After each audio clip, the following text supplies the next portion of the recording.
উলামায়ে কেরাম মওজুদ একটু দেখবেন। হযরতে সাদ মুআদ ইবনে জাবাল রাদিয়াল্লাহু তাআলা আনহু সাহাবীর নাম। ইনি ইহুদিদের ভাষা জানতেন। ইনি ইহুদিদের কি জানতেন? এবং ইহুদিদের সাথে ব্যবসা বাণিজ্য মুআমালা করেছেন। তদানীন্তন সময়ে সাহাবায়ে কেরাম হুজুরকে ডাকতেন রায়েনা ইয়া রাসূলুল্লাহ। রায়েনা শব্দের আরবিতে এক অর্থ হচ্ছে ইয়া রাসূলুল্লাহ, আপনি আমাদের দিকে দৃষ্টি দিন, তাকান, এটাও রায়েনা শব্দ। কিন্তু সাদ ইবনে মুআজ রাদিয়াল্লাহু তাআলা আনহু বিজ্ঞ সাহাবী, ইহুদিদের সাথে ব্যবসা করেছেন, বাণিজ্য করেছেন। তিনি লক্ষ্য করে দেখলেন আল্লাহর হাবিবকে আমরা সাহাবীরা এবং অন্যান্য আরবরা যখন রায়েনা বলে তখন ইহুদিরা খুব হাসে। তখন তো তিনি তার মতলব বুঝে ফেলছেন। তখন তিনি খেয়াল করলেন যে আরে ইহুদিদের সাথে আমার উঠা আছে, বসা আছে, সব আছে, রায়েনা বললে তারা কেন খুশি হয়? তখন তিনি বুঝলেন ইহুদিদের বাড়িতে যে গরু, আপনার বকরি, উটের চড়ানোর জন্য রাখাল আছে, রাখালকে একটা গালি দেওয়ার জন্য তারা রায়েনা বলে ডাকে। হে রায়েনা, হে রায়েনা। হযরতে গোটা তাফসীরের মধ্যে বড় আরবি তাফসীর ছেড়ে দিলাম, শুধু আলা হযরতের তাফসীরের মধ্যে কিছু সামান্য কথা খাজাইনুল ইরফানের মধ্যে লিখেছে। মুতাবের কুতুবে তাফসীর খুলে দেখুন, এই সাদ ইবনে মুআদ রাদিয়াল্লাহু তাআলা আনহু আল্লাহর নবীর সাহাবীদের কাছে এসে বললেন, ওহে নবীর সাহাবীরা, আজ থেকে আমার নবীকে রায়েনা বলবা না। সাহাবায়ে কেরাম বললেন, আয় সাদ ইবনে মুআদ রাদিয়াল্লাহু তাআলা আনহু, কেন তুমি হুজুরকে রায়েনা বলার ব্যাপারে আমাদেরকে নিষেধ করতেছো? হযরতে সাদ ইবনে মুআদ রাদিয়াল্লাহু তাআলা আনহু বলেন, আমি ইহুদিদের সাথে ব্যবসা করেছি, বাণিজ্য করেছি, আমি ইহুদিদের সাথে উঠা বসা করেছি, আমি ইহুদিদের হাল হাকিকত বুঝি। আমরা যখন রায়েনা বলি এটা ভালো অর্থে বলি, কিন্তু ইহুদিরা এটাকে একটা গালি হিসাবে আমার নবীর দিকে নিসবত করে থাকে। আমি সাদ ইবনে মুআদ রাদিয়াল্লাহু তাআলা আনহুর কলিজা চুরচুর হয়ে গেছে, আমার কলিজা ভঙ্গুর হয়ে গেছে, আমার কলিজায় আঘাত এসেছে, আমার নবীর শানে বেয়াদবি করতেছে। আজকের থেকে আমার নবীর সাহাবী আমরা যারা আছি, আমরা রায়েনা বলে ডাকবো না। খুদ রব্বুল আলামিন বলেন, এই দুনিয়ার মানুষ, সাদ ইবনে মুআজ নবীর প্রেমের অনুভূতি বুঝে গেছি, ইহুদিদের মকরবাজি বুঝে গেছে। আল্লাহ বলেন, আমি সাথে সাথে কোরআনের আয়াত নাজিল করে দিয়ে দরবারে মুস্তাফার আইন কানুন জারি করে দিলাম। আল্লাহ বলেন, ইয়া আইয়ুহাল্লাযীনা আমানু লা তাকুলু রাইনা ওয়া কুলু উনজুরনা ওয়াসমাউ ওয়ালিল কাফিরিনা আযাবান আলীমা। বড় করে বলুন সুবহানাল্লাহ। আল্লাহ বলেন, ইয়া আইয়ুহাল্লাযীনা আমানু, ইমানদার দিকে খেতাবাত করতেছেন।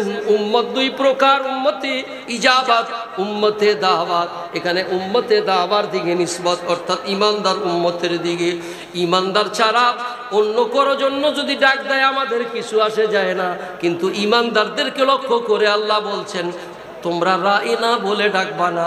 রায়েনার থেকে উত্তম শব্দ আল্লাহ শিখিয়ে দিলেন, উনজুর হালানা। উনজুরনা শব্দের অর্থ শুধু দৃষ্টি নয়, উনজুরনার শব্দের অর্থ হবে, নবী আপনি আমার দিকে দয়ার নজর করেন, দয়ার নজর করেন, মায়ার নজর করেন। তাহলে আল্লাহর কোরআন দ্বারা সাবিত হয়ে গেল নবী পাকের শানে এমন শব্দ ব্যবহার করা যাবে না যেটা আমার নবীর শানের কি হয়, খেলাফ হয়, বেয়াদবি হয়ে যায়। অন্য আয়াতে আল্লাহ বলেন, লা তাজআলু দুআ আর-রাসূলি কাদুআই বাইনাকুম, তোমরা একে অপরকে যেমনে ডাকো, আমি ডাকি মিয়াজি সাহেব, নবীকে ডাকা যাবে না। আব্দুল্লাহ সাহেব, দোস্তকে ডাকেন, বন্ধুকে ডাকেন।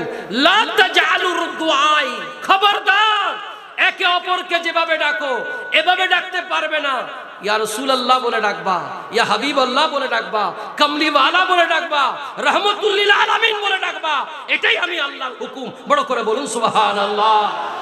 এটা এই দরবার, এটা ইলমানা দরবার, জাহেলের দরবার না, এটা ইলমের দরবার। সুতরাং ইলমি সমুন্দর, ইলমি হাইসিয়ত, ইলমি মাকাম হাসিল করা ফরজের উপর ফরজ। আল্লাহ তাআলা বুঝার তৌফিক দান করে দিক। পাশাপাশি আল্লাহ তাআলার সিলসিলায়ে আলিয়ায়ে নকশবন্দিয়া মুজাদ্দিদিয়ার ফুয়ুজ বারাকাতে আমাদেরকে মালামাল করুক। অন্য সময় সুযোগ হলে সিলসিলায়ে আলিয়ায়ে নকশবন্দিয়া ইনশাআল্লাহ এটার উপর আমি লেখা লিখছিও ইনশাআল্লাহ। আমার 40 হাদিসের অনুবাদ, এখন তো শুধু অনুবাদ হয়, আমি এটার ব্যাখ্যা সহ আল্লামা আব্দুল আজিম আজমির অনুবাদ করে ছেড়ে দিছি ইনশাআল্লাহ। 200 টাকা করে পাওয়া যায়, এত মোটা, খুব ভালো প্রিন্টিং। আরেকটা হলো তাআরুফাতে মাশায়েখে নকশবন্দি, এটা হাত দিয়েছি। প্রত্যেক নকশবন্দি মুজাদ্দিদি, অনেক বুজুর্গ কাদেরিয়া চিশতিয়ার ঘটনা আছে, কিন্তু আমাদের নকশবন্দি মুজাদ্দিদির বক্তব্য শুনলে আশ্চর্য হয়ে যাবে। হযরত খাজা বাহাউদ্দিন নকশবন্দি, ওনার খলিফা হযরত খাজা আলাউদ্দিন, তার খলিফা হযরতে আলাউদ্দিন ইয়াকুবে চরখি, ইয়াকুবে চরখির খলিফা ইয়াকুবে আলাউদ্দিন ইয়াকুবে চরখি, এরপরে খাজা বাহাউদ্দিন নকশবন্দি, খাজা আলাউদ্দিন ইয়াকুবে চরখি, হযরতে খাজা উবাইদুল্লাহ আহরার রাদিয়াল্লাহু তাআলা আনহু। আমি এবং পিসবুজুর সহ আমরা জিয়ারত করেছি হযরতে খাজা উবাইদুল্লাহ আহরার। আহরারের মধ্যে ওনার মাজার শরীফ সমরকন্দের মধ্যে। এই বড় বুজুর্গ, ওনার যে কাসবা ছিল সেখানে তদানীন্তন সময়ের যিনি বাদশাহ ছিলেন উনি বড় আল্লাহওয়ালা মুত্তাকি ছিলেন, উনি প্রজাদের সাথে ভালো ব্যবহার করতেন। হযরত শাহ উবাইদুল্লাহ আহরারের মুরিদ ছিলেন। পার্শ্ববর্তী মোগলরা ইরান এবং সে সমস্ত দেশগুলি শাসন করছে, ওদের চিঠি লেখছে যে তোমার কাসবা আমি দখল করে নিয়ে যাব। উনি সৈন্য সামন্ত নিয়ে আসে যেতেছেন। দুর্বল মানুষ মনে করছে সুযোগ পেয়ে গেছে। হযরতে শাহ উবাইদুল্লাহ আহরারের দরবারে এসে বলছে, হুজুর আপনি জানেন আমি আপনার মুরিদ, আমি আপনার নকশবন্দিয়া সিলসিলার মুরিদ। হুজুর আমার তো সৈন্য সামন্তে এমন নাই, আমার রাজত্ব দখল করে নিবে চিঠি লেখছে এবং রওনাও হয়ে গেছে। হুজুর আমার যুদ্ধ করার শক্তি নাই। তা হযরতে শাহে উবাইদুল্লাহ আহরার বললেন, নিসবত তোমার আমার সাথে। নিসবত কার সাথে? তোমার যুদ্ধে জয়লাভ করার দায়িত্ব আমার হাতে। হযরতে শাহ উবাইদুল্লাহ আহরার তো বলতেছেন, হুজুর আমার তো যুদ্ধ করার ইচ্ছাও নাই, শক্তিও নাই, কারণ আমার এত বড় বয়স না, আমি কিভাবে পড়ব? বলে তোমার যুদ্ধে জয়লাভ করার দায়িত্ব আমার, যাও তুমি। তখন তো আসতে সময় লাগে, লাগে কি লাগে না? মোগলরা কাছাকাছি কাসবা পর্যন্ত চলে আসছে, মাহে আন-নূরের পর্যন্ত চলে আসছে। আইসা তাবু গাড়ছে যে 2-1 দিনের মধ্যে হামলা করবে। লোক পাঠায় বলছে, এই উবাইদুল্লাহ আহরারের এখানে যে বাকি বাদশাকে বললেন তৈয়ার হও, হয় তুমি সারেন্ডার করে আমাদের কাছে দিয়ে দাও, আর না হইলে তাড়াতাড়ি তুমি এখান থেকে যুদ্ধের জন্য প্রস্তুতি হও। ওই বাদশাহ যে হযরত শাহ উবাইদুল্লাহ আহরারের কদমে পড়ছে, বলে হুজুর এরা তো চলে আসছে, আপনারা বলছেন যুদ্ধ বিজয়ের, যাও। বলছি না তোমার যুদ্ধের বিজয়ের দায়িত্ব কার? আমি উবাইদুল্লাহ আহরার। খাজা বাহাউদ্দিন নকশবন্দি, খাজা আলাউদ্দিন ইয়াকুবে চরখি, উবাইদুল্লাহ আহরার, এভাবে সিলসিলা। হযরত উবাইদুল্লাহ আহরার তো তিনি বলতেছেন, যাও।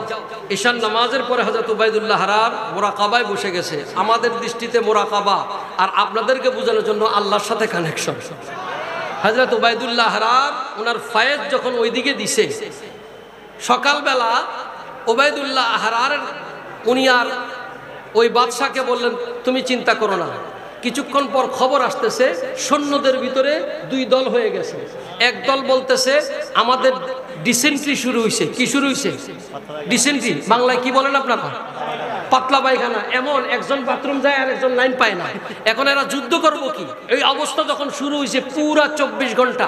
এখন এরা বলতেছে আমরা এখানে যুদ্ধ করা তো দূরের কথা, 1 সেকেন্ড থাকবো না, আমরা 1 সেকেন্ড থাকবো না, আরে যুদ্ধ করবো, কাছে চলে আসছি, এই কসবা যদি নেই অনেক ফসল পাবো, অনেক আমাদের লাভ হবে। আরে আপনি ফসলের চিন্তা করতেছেন, আমাদের তো জান যাইতেছে আসতেছে। এমন ডিসেন্ট্রি শুরু হয়ে গেছে, এমন পাতলা পায়খানা শুরু হয়েছে। এখন সেনাপতি তাদেরকে যদি বলতেছে তৈয়ার হয়, বলতেছে বেশি কথা বলবেন, আমরা তলোয়ার আপনার বিরুদ্ধে শুরু করব। তো কি করব? বলে আমরা এখান থেকে তাড়াতাড়ি হটবো, আমরা বুঝতে পারতেছি না কিসের থেকে কি হয়েছে। পুরা কাফেলা নিয়ে 2 দিন পরে সব রওনা হয়ে চলে গেছে। এখন হযরত শাহ উবাইদুল্লাহ আহরার কাছে এসে বলছেন, হুজুর কিছু তো বুঝলাম না, যুদ্ধও করলাম না, এমনি বিজয় হয়ে গেল। বলে আমি বলছি না তোমার যুদ্ধের বিজয়ের দায়িত্ব আমার? আরো জোরে বলেন না সুবহানাল্লাহ।